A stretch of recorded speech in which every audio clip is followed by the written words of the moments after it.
ఈ కాలంలో అందరూ మేకప్ అనేది రెగ్యులర్ గా యూజ్ చేస్తున్నారు. సో ఈ మేకప్ అనేది మనము ప్రొడక్ట్స్ ఎలా సెలెక్ట్ చేసుకోవాలనేది ఇప్పుడు తెలుసుకుందాం.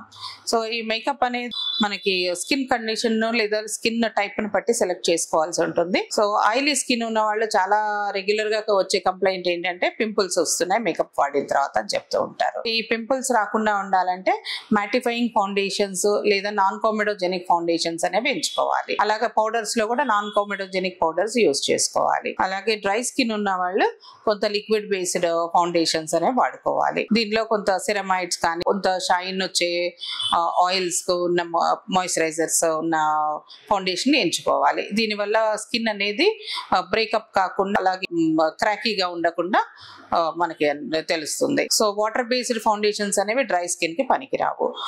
అలాగే కాంబినేషన్ స్కిన్ ఉన్నప్పుడు 2 టైప్స్ ఆఫ్ ఫౌండేషన్స్ మనం ఎంచుకోవాలి. ముఖ్యమైన టిప్ ఏంటంటే నైట్ నిద్రపోయే ముందు కంపల్సరీ మేకప్ అనేది రిమూవర్ తో మనం తీసేసేయాల్సి ఉంటుంది. సో ఇలా చేయడం వల్ల మనకి పోర్స్ అనేవి క్లాగ్ కాకుండా కామెడోజెనిక్ కాకుండా అంటే blackheads, whiteheads, pimples form కాకుండా ఉంటాయి. మేకప్ ప్రొడక్ట్స్ అనేవి మంచి ప్రొడక్ట్ కొంచెం స్కిన్ ఫ్రెండ్లీ ప్రొడక్ట్స్ ని వాడుకోవడం వల్ల మనం మేకప్ ని ఎన్ని రోజులైనా కంటిన్యూగా వాడుకోవచ్చు.